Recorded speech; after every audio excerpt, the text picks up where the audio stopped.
Before history had a name, women were already shaping it. The first known author in human history was a woman. The most powerful ruler of the ancient world was a woman. They built temples, rewrote religion, challenged Rome. The ancient world forgot them. We are remembering. Empires rose, empires fell, and always at the edges of power, women found a way through, as queens, as scholars, as martyrs, as mothers of faith. Alexandria's greatest mathematician was killed for refusing to stop teaching. The ages were brutal, the women were more so.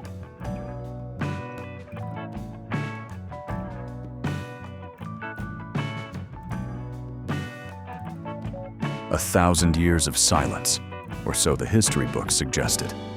In reality, China had its only female emperor. Japan produced the world's first novelist. An abbess mapped the universe in music, medicine, and mystical verse. A French widow became Europe's first professional woman writer, defending women's rights 4 centuries before anyone listened. The Middle Ages were not silent. They were simply not listened to.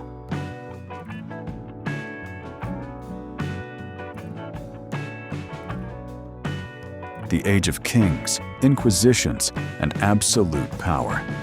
But also, the age of queens who commanded armies, artists who painted fury onto canvas after surviving it in life, and scholars whose brilliance was treated as heresy.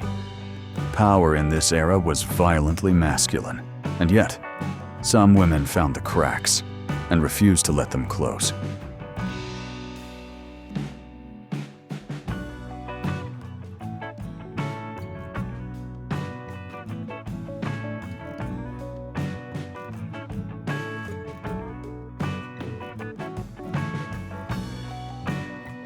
The Enlightenment lit a candle, and women used it to read, to calculate, to demand. Philosophers, empresses, and revolutionaries asked why the rights of man applied only to half the species. 2 of them were guillotined for asking. The others kept writing. The question did not go away.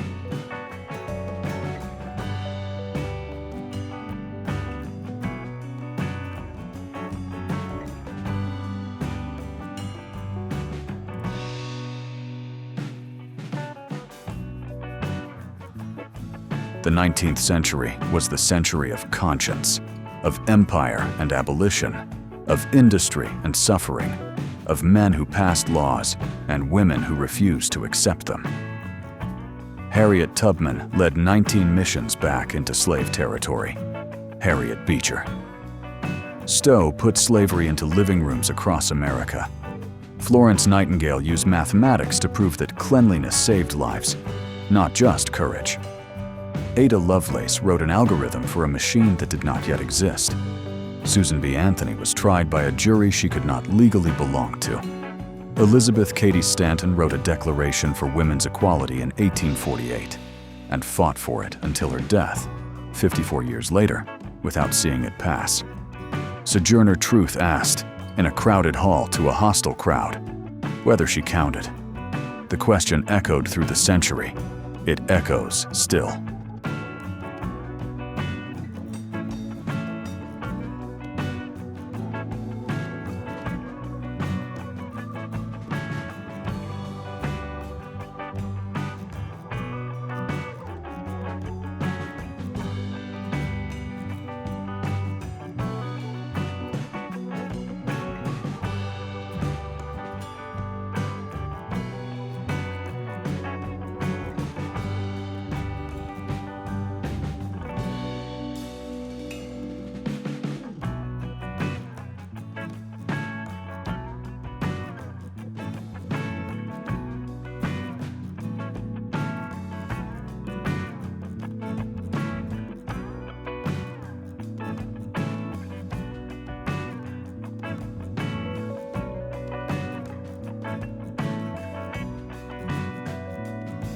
The 20th century opened with a contradiction.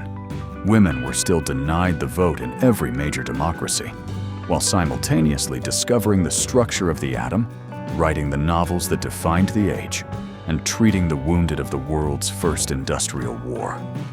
Emmeline Pankhurst ordered buildings burned. Marie Curie won 2 Nobel Prizes.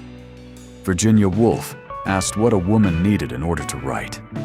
And the answer was devastating in its simplicity: a room and money of her own.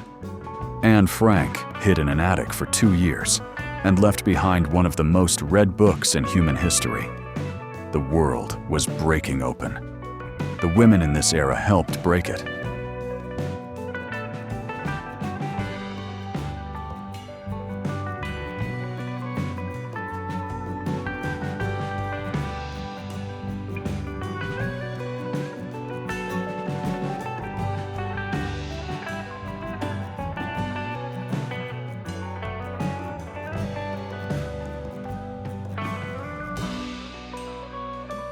After the war, the world was reordered. New institutions, new rights, new possibilities. Eleanor Roosevelt helped draft the Universal Declaration of Human Rights. Rosalind Franklin photographed the double helix and watched 2 men receive the Nobel Prize for it. Simone de Beauvoir wrote the philosophical foundation of modern feminism. Rosa Parks stayed seated, and a city stopped walking for a year. The post-war era did not hand women equality. Women took it, piece by piece, institution by institution.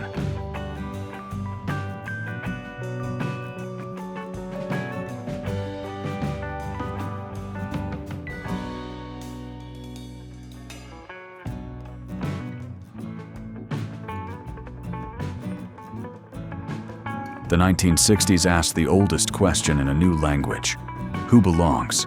Who counts?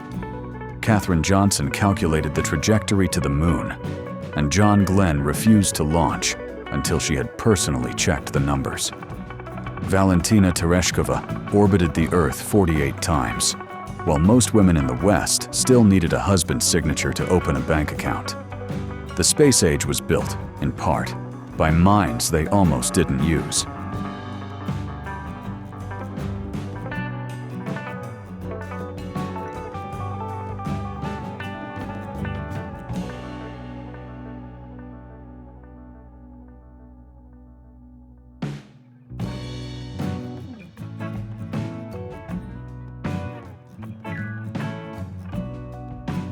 The last quarter of the 20th century became the age of firsts. First female Prime Minister of Britain. First woman on the United States Supreme Court.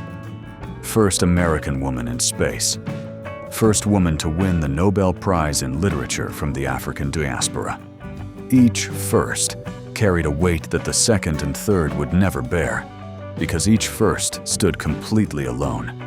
Behind every one of them, 1,000 women who should have been first before.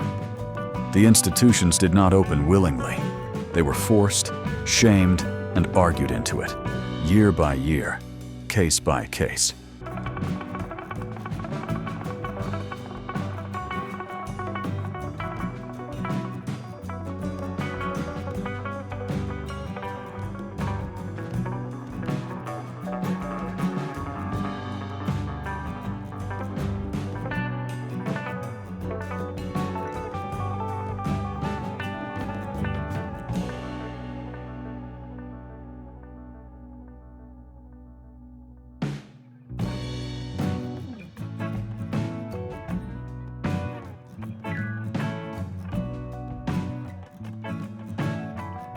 The 21st century has not solved the question.